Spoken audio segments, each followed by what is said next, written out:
I've done it. The thing that no one else has been able to do. I've spotted that there are some mechanical similarities going on between Going Medieval and Rimworld. Now I've got this deep dark secret off my chest, I want to step back and take a look at some of these. But also what makes it different, and what is valuable in making these comparisons. I'm trying to avoid just doing it for the sake of it, if you know what I mean.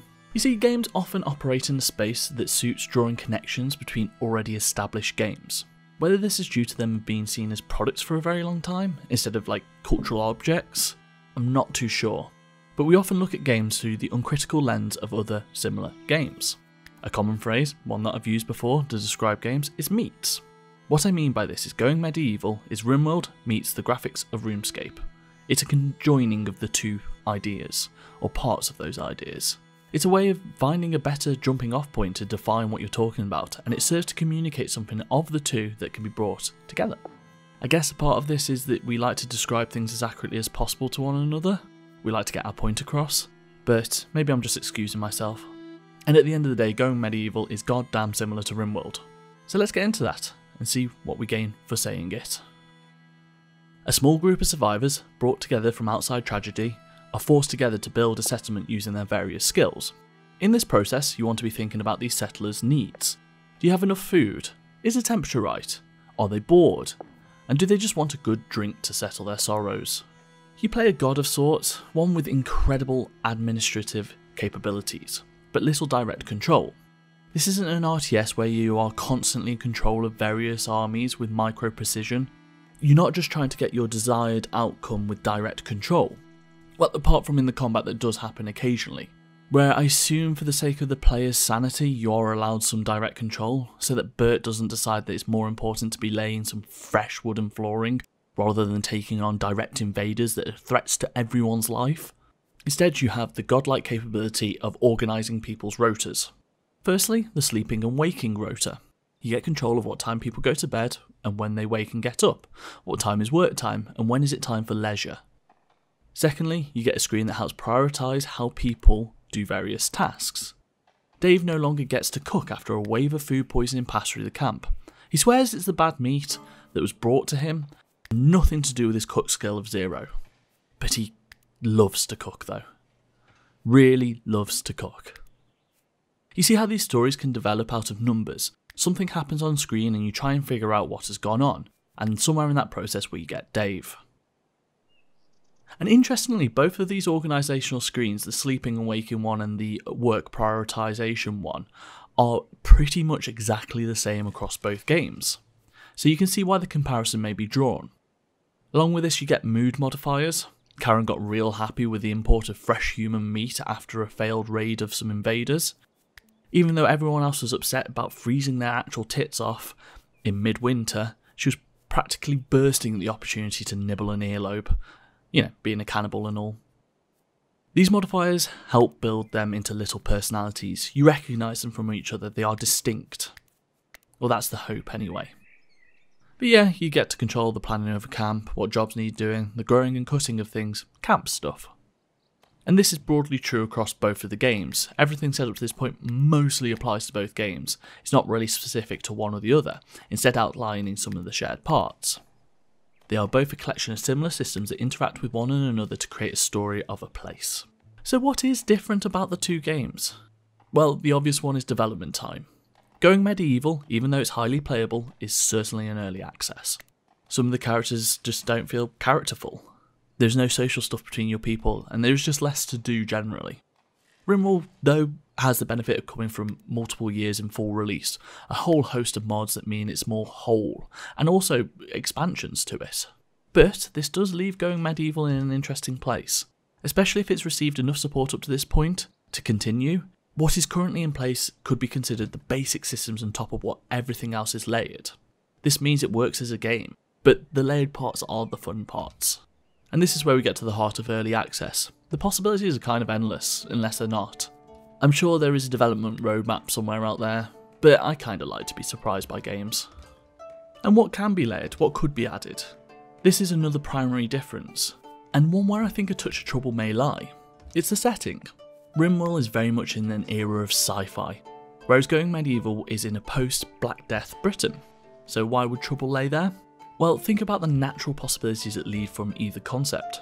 In sci-fi, the genre conventions mean that you have more options for what you can create and add to a colony builder. There's just a broader amount of things you can do with that. Whereas locking it to a direct time and place within a historical setting, there is just a greater degree of limitations to the concept. But these limitations prove interesting, at least from a speculative perspective. There's so many things even with this narrower set of options that can be expanded upon and explored in the mechanics. The Black Death being a central part of the story could be expanded, for instance, and you having to deal with disease and infection within your camp. And I only want to speculate slightly. I don't want to go super in depth going, oh, this is what could happen, that's what could happen. That's not my job. I don't want to create a list of demands for the developers. I'm just genuinely interested in seeing how it turns out. But speculation does mean we can have a look at the spaces that could be occupied. But there is one other real key reason why I'm interested to see how this turns out. You see, I'm not a Rimworld veteran. I'm well aware of enough of the concepts within and played some of it, but never got fully into it. But after playing like a year in game time on Going Medieval, I've decided to go back to Rimworld to contrast and compare. And difficulty is something that is very different between the two games, so I think I'll tell you some stories from both of the games to give you an idea of what I'm talking about. So we'll start with Going Medieval. The story of my encampment was mostly a simple one. We settled in, built dorms, then personal barracks of sort, developed different foods, hunting and picking berries. We figured that it was going to be hot in summer, so we need to store our food below the surface as it is naturally cooler. Some raiders did pester us, but building a couple of defensive towers soon saw them off. Interestingly, the raid model as presented felt less essential here, or less something I want a part of it. Feels to me a system that came from early Rimworld, a vector of challenge to go along with the other elements of survival. I understand banditry is something that could happen in both of these worlds, but being your primary tool for recruitment seems a bit at odds with the rest of the game. It forces you into a certain kind of narrative for your camp. But from here we develop technology, which you do by writing books. Actually, I'll let you into a dark, deep secret. This is camp number 2. As often is the case with these types of games, I find a dry run necessary. There are some mistakes that would be really difficult to know are mistakes unless you have mistaken them. You see, I wrongly thought that these books would not be required once written. My logic being I've created the knowledge. Why would I need to store it and pass it on? Let's dump these surely useless tomes outside. Well, maybe I should have kept them. But as soon as they started getting destroyed by the weather, I made the decision to move over to Camp 2.0. Apparently the logistical nightmare of finding an indoor space for some books was too great a task for me. But from here we quickly found a layout that suited, built up defences and made a decent storage of food ready for winter. It quite quickly became about the production lines, making sure we had manufacturing capabilities to suit our needs, each person becoming a pawn in the work schedule. As mentioned before, one character was extremely happy with some human meat that became available, but I had no sense of these characters' relationships with each other. They didn't fall out or make friends, become married or get drunk together. They all just went on working their jobs. And this is not to be too harsh, these are the bones of this type of game.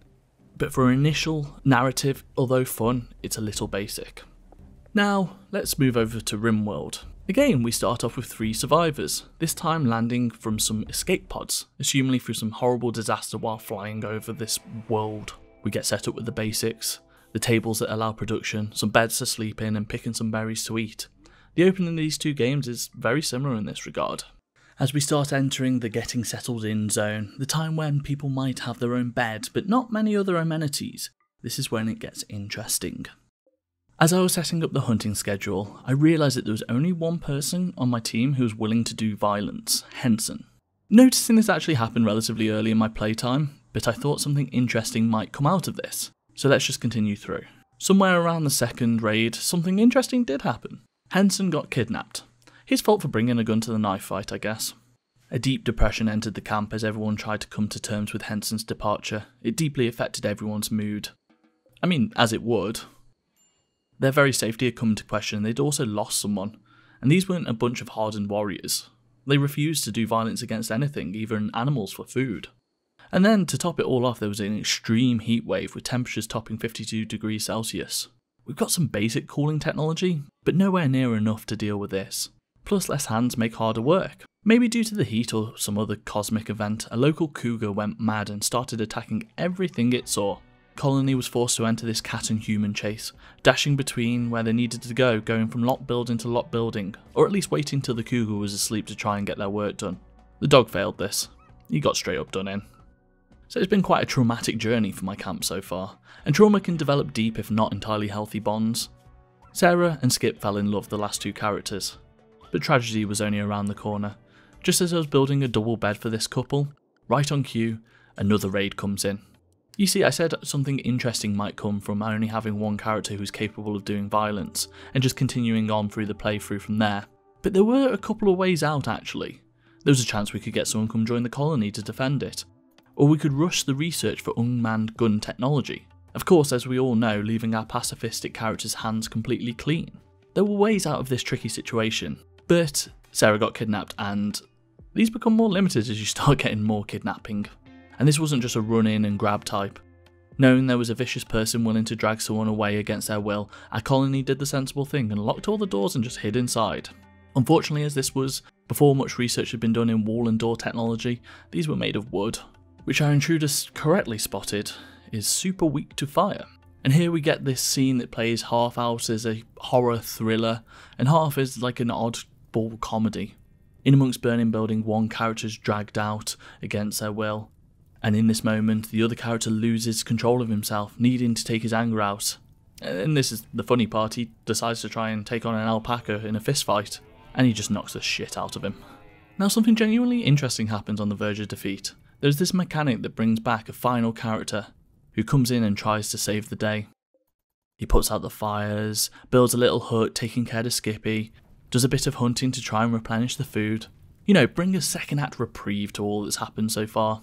This space to allow failure but allow you to also claw it back is great. It creates both an interesting narrative and blunts some of the harshness that can come with failure. I did, mess it up. Skip dies and Saviour accidentally collapsed a roof in on himself whilst, salvaging the old colony. Didn't know they could do that, but we'll take it as a learning process. This second chance did not burst into fruition, instead just farted out, but the chance was nice. The two main things I bring from these stories. Going medieval is easier and more of a relaxing time because of this, but the chances of interesting things to happen are far less frequent. Thusly, up to this point, the stories aren't as good. I really don't mind the current difficulty, but more interaction and more happening would allow better stories to come from it, of which I'm sure this is the plan. Secondly, the story from Rimworld felt great to play through and tell. There are some flaws. I think that the main way you get new settlers being through taking prisoners is limiting. You are instantly forced in telling a story that has violence at the heart of it. Not that there's a problem with this, but with all the other interesting mechanics surrounding the game, I don't think it's essential to have this be the thing. Have it be one type of story you could tell instead of the only type. But we have mods for this, and updates. I was playing on vanilla, so I might be missing on whole newer additions that change this core fundamental part of the game. But as always with games like this, starting with loads of changes to the base game is near impossible. You have no idea of what's going on really unless you play a couple of vanilla run-throughs. But the friction is great. I just hope in further editions of both games, these are put in varied and interesting ways that expand the humanity of the characters and make them as whole as possible, ways that increase the stories we tell by playing through games. And for clarity, I want to place on this second to last line of the script and repeat myself, I think going medieval has a chance to be great. It has everything in place, it's just not fully there yet, but some of those supply line mechanics are still great fun to play for, a few hours and get an idea of what's going on. And I will be eagerly looking for updates of this game. Anywho, that'll be all for today. My name has been Billy, thank you and goodbye.